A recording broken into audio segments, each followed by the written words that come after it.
When you're at the top of the heap, you're going to make some jealous enemies. Ferrari was the pinnacle of automotive design and performance, to which all others strive to achieve.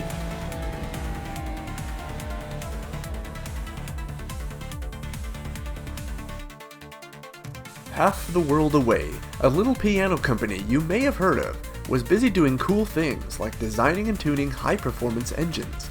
Yamaha is well known for their quality motorcycles, watercraft, and precision instruments, but outside of car culture, it's a lesser-known fact that Yamaha is a premier player in the world of car engine tuning and design. They'll take a meh engine and make it sweet. Across the massive Pacific Ocean lies a place called the United States of America, and in it is an automotive manufacturer called Ford. Welcome to DA Garage, I'm David. Today we're going back to a time when MTV actually played music, neon was the look, and the rise of the yuppie was in full swing. Ford was in the mood to put Ferrari in their place, again. It had been nearly 20 years since the Blue Oval's big victory over the prancing stallion, and as awesome as that was, 2 decades was a lot of time to forget that story. So, Ford felt it necessary to remind Ferrari they're still capable and willing to kick some prancing stallion butt. A fantastic idea, except Ford had nothing in their lineup that could take on Ferrari. The engineers in Ford's recently formed SVO, Special Vehicle Operations, had an audacious idea to create a world-renowned supercar capable of besting Ferrari while being priced like a Corvette. But it was still only an idea. The project began in 1983 by the same people that later brought us such thrilling vehicles as the Ford Lightning, Raptor, and SVT Cobra. This may have been one of SVO's first projects, but regardless, they were the right folks for the job. The job of creating a Ferrari beater at the price point of the ever-popular Vette or Porsche 944. This was going to be an exotic, mid-engine thriller from the Blue Oval, which at the time market estimations believed would dominate new vehicle purchases and be a financially wise decision to pursue. So Ford did. Except they didn't have a suitable power plant for this concept car. They did what any high IQ car manufacturer would do and went straight to the engine tuning and design masters, Yamaha. The Blue Oval gave the tuning forks their rather lackluster Vulcan V6 engine, and Yamaha was like, alright, we'll turn this into something actually good. First, they beefed up the iron block, implemented forged internals, and changed the heavy iron heads to superior aluminum ones. They got rid of the push rods and went with a dual overhead cam 4-valve setup. The resulting engine was a masterclass on how to design and execute a power plant with optimal airflow. Look at this beautifully designed intake and its elegant runners. Each cylinder has 2 intake runners, a short tube and a long tube, with airflow being controlled by a butterfly valve at around 4,000 RPM. The long runners allowed for usable power at a lower RPM, and the shorter runners made more power at higher RPM. Not only was this Yamaha-designed engine a beautiful piece of mechanical art, it also backed up its beauty with power and perfect balance. Claimed power numbers go up to 250 naturally aspirated horses and an exciting 8,500 RPM. That much NA power from a V6 in the mid-80s was astonishing, especially because, again, this was to be an affordable supercar Ferrari killer.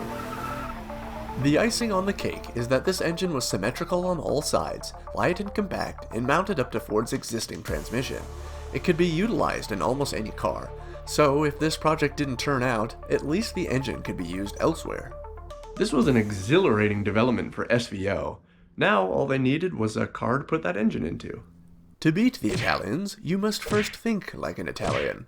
So some of the SVO team flew over to Turin, Italy to see their friend Giorgetto Giugiaro of Ital Design, which is, as you guessed it, Italian. Good job. As it must have been destiny, Giorgetto was already planning a mid-engine 2-seater for the American market, and it was called the Maya. The Americans had the engine, and the Italians had the body. Contracts were quickly signed by both parties, and it looked like the Ital Design exotic was gonna be it. But not quite. The Maya was far too similar in appearance to the Lotus Etna, another Ital design for Lotus intending to be the Esprit replacement. Ford requested their new partner to design a different looking car and make it viable for production. Progress was rapid, however it was not all smooth sailing. In July of '84, SVO's dreams of a thrilling mid-engine exotic were nearly obliterated when Ford's vice president of car product development claimed this Maya concept car was too big a risk to produce. He asked the SVO team to pursue cheaper options such as building off of the Ford Sierra, similarly the Mercury XR4 Ti in North America. It had moderate success in Europe, but not so much in the States. Even so, it was a more cost-effective suggestion, so Ital Design did their due diligence, building a full-size foam model off the Sierra's hardpoints. Ford's in-house design team also took a stab at it, not wanting to be left out. Creating their own heavily modified Sierra platform is another option to display to the executives. Not to be forgotten, an updated version of the Maya was also presented with two other Sierra-based models. To almost no one's surprise, everyone was in favor of the far more attractive and purpose-built Maya concept, and when the high-ups at Ford were reminded that this was a battle to beat Ferrari, it was clearer than ever that the Ital-designed Maya was the secret weapon to win the war. This isn't the first time Ford Motors has gone to war. The test mule with the glorious Yamaha V6 was based on the Maya, but a redesigned version called the Maya EM. So far, the concept was killing it on paper and in the looks department.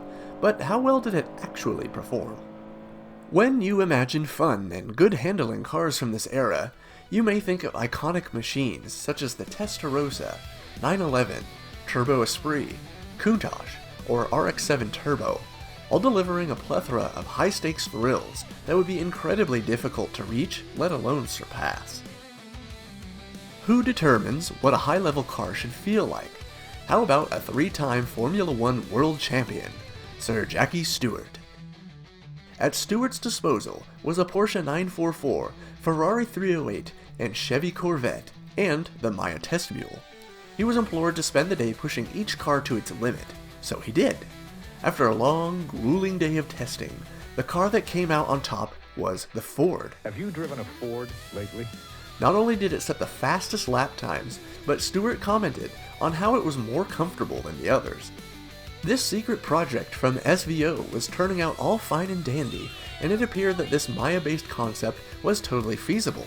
By the end of the 80s, it would be on showroom floors, ready for excited customers to buy.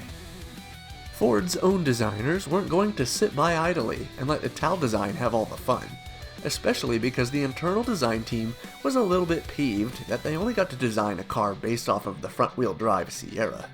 Looking for more options, Ford called up Ghia, another Italian design company which Ford bought in 1970, to design for them an exotic concept similar to the Maya. After scrutiny and numerous evaluations determining which concept was the biggest favorite, Ital Design and all their hard work lost the contest to Ghia.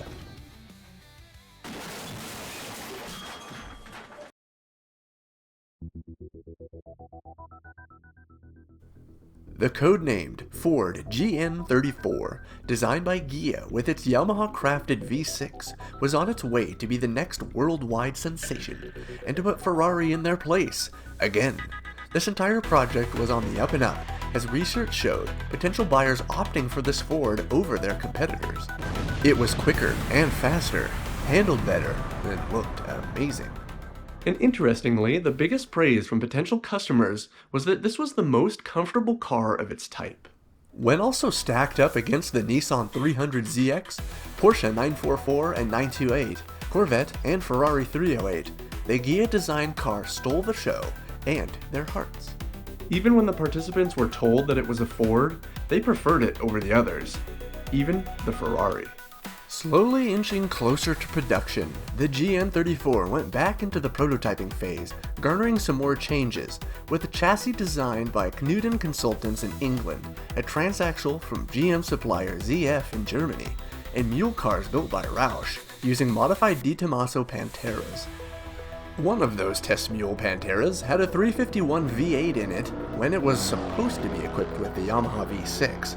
I guess some folks over at SVO just wanted to see what the V8 could do. The biggest concern Ford had, well, any business that wants to stay in business, is the bottom line. The GN34 was brought into question several times by executives at Ford who worried that such a vehicle would be overwhelmingly costly to produce. It was even mentioned years earlier that this car should be homegrown to reduce cost. Yet, all those concerns were out the window because the value of the American dollar was at an all-time high. Let's just turn a blind eye to the fact that this all-American supercar turned into the world's greatest international auto project ever devised. With a Japanese engine, a British chassis, a German gearbox, an Italian body, and it was going to be built in France. We can ignore that though, because the dollar is strong and the GN34 is hot. Success was fleeting as later that year, the strength of the USD dropped some 20% against the French franc. Suddenly, such an egregiously expensive car to produce didn't seem all that reasonable. This same guy that later championed the Dodge Viper killed off the possibility of the GN34. At the time, head of the Ford truck division in North America, Bob Lutz, brought down the axe to this Ferrari killer in order to pursue a significantly more profitable four-door Bronco. His team used the term SUV and developed the Ford Explorer. A sad and abrupt end to an amazing almost Ford supercar. Instead, we got a wildly popular little SUV for the masses. Introducing the new four-door Explorer. Not nearly as cool as a mid-engine exotic, but it did allow Ford to ride a massive wave of profit through the 90s, as the Explorer was one of the best-selling vehicles of all time. Have you driven a Ford lately? Us car enthusiasts like to think about the possibilities if this concept car was actually produced and sold. However, how would that have altered Ford's future? What if the GN34 was produced, but the Explorer never was? Food for thought. Anyway, there is a silver lining here, and that would be Yamaha's V6. As stated earlier, it was an extremely versatile engine and could be put in almost any car, so it found its way into the 1989 Ford Taurus. Detuned a wee bit, but still the ultimate sleeper sedan, outgunning almost everything in its class. The GN34 was an incredible car that was on the precipice of production and would have altered the future of performance cars, but alas, that is not the timeline we were given. Also, Ford Probe, anyone? Thanks to Steve Saxty for bringing this intriguing Ford concept car to light. It's very well possible that without him doing extensive research, interviews, and writing these books, the GN34 would remain locked away in secret, unknown to us all. Thanks, Steve. And thank you for watching. I hope you enjoyed this video and learned something new. Also, just for future reference, thank you so much for the people that have stayed with me, followed me. Thank you for the comments. I do try to read all the comments and respond to them. When I leave a little heart there, that means that I read your comment and I appreciate it. Sometimes when there's a lot of comments, I don't get the notifications for them, so I might possibly miss them, but I do my best to try to read everyone's comments and give good feedback. I appreciate everyone's support and watching. Thank you so much for joining me with this journey. If you are new here, please, if you feel the desire to subscribe, I would appreciate that. Anyways, like, comment, share. Love all you guys. See y'all later.